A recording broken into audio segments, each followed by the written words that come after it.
In Prism City, rain draws light, and not every line is truth. People rush under cracked awnings, plastic stuck to skin, dodging glass. I learned early, don't argue with reflections. It's not philosophy, it's survival. Reflection is where the city rehearses lies before speaking them aloud. It's where light makes a different decision than the street. And in Prism City, decision is the kind of thing that sticks to you like a smell. I work shifts that don't match the clock. Sometimes dawn lasts 3 hours. Sometimes it lasts just long enough for you to forget a name. The lower layers smell of stale water, ozone, and hot plastic. The signs flicker like they're hungry, and I walk with my body leaning forward as if the wind is always one step ahead, because often it is. Some people call my work cartography, with a beautiful respect. My pocket calls it contract, and my throat calls it guilt. I walk with the cartographic ring in hand, cold as freshly washed glass. When it lights up, the blue cuts through rain and the gold beats faint, like a warning that doesn't want to be heard. It doesn't point north, it points when the city lies. I learned to read the lie through small signs, a reflection that bends too much, a shadow that chooses a different side from the lamppost, a puddle that reflects a bus before the bus exists. I write everything down. I write like someone putting stones in their pocket to keep from floating, because there's a kind of mistake that doesn't come back to apologize. Once, I signed off on a map as good enough. I was tired, wanted to go home, wanted dinner, and someone followed that line, didn't come back. Since then, I don't trust certainties, not even my own. At the edge of a walkway, I press the ring against the air. The lines light up. Refraction failure, a corner that only exists in the reflection. I record. Street 13, short fold, avoid. The ring vibrates in a way I recognize, irritation, like a trapped animal in the world's pocket. It was made to measure refraction failures, yes, but sometimes it seems to measure what I didn't say, as if it knew what I was going to conclude. I look at the reflection and look at the real street. One of them is wrong, sometimes both. The hard part is what comes next, when the city responds to what I assume.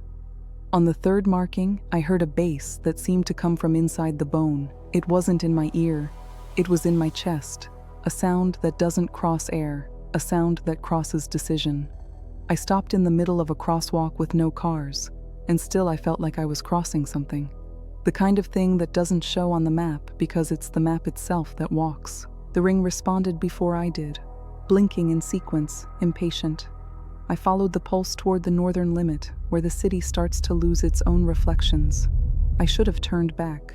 I had reason, I had history, I had fear, but I also had a phrase that isn't mine, and that I hate to admit sometimes guides me. If you don't look, someone will look for you. I don't like the idea of someone looking for me. The neon still exists, but it gets thin. The rain turns to cold dust, and the desert wind enters like a short sentence. The desert wind has a way of speaking to skin. It doesn't push. It points. And when it points, the city seems to shrink, as if it didn't want to be seen outside its own mirrors. At the end, a void in transition. 2 ancient concrete markers, as if the city had been interrupted mid-construction. No arch, no light, just vibration. I raise my hand and feel the air differently. It's not colder. It's like it has a texture, a stretched skin. I think of saying crack. I swallow the word before it becomes reality. I raised the ring. The center beat once, golden, and the mist, for an instant, drew an edge. It wasn't a brick edge. It was an edge of intention, a line that wasn't there until it was recognized. I thought, door. The edge became clearer. I swallowed hard, because I didn't know if I found the echoing door, or if it aligned with what I said inside.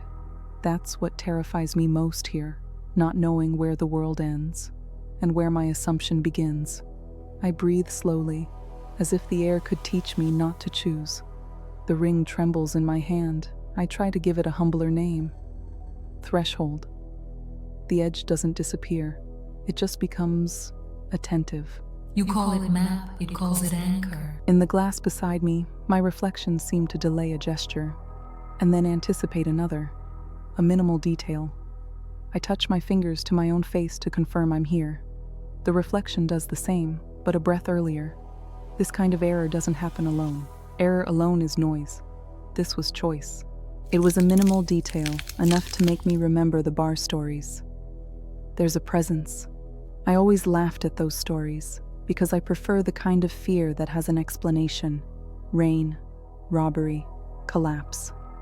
But that delay in the reflection was a fear with intention. I keep the ring closer to my body, as if hiding the tool also hid the question. I stepped back. The base insisted, invitation, not threat. And the worst possible feeling came, comfortable certainty. It doesn't scream, it doesn't threaten. It just offers a clean ending, a path that fits, a ready-made phrase with the face of relief.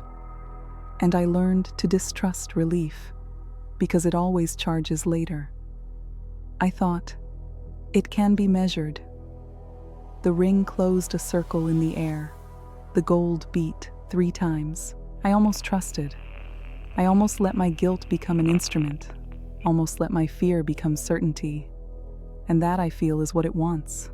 Not for me to obey, just for me to conclude. And I understood the mechanism. If what I accept becomes fixed, making me accept is making me build.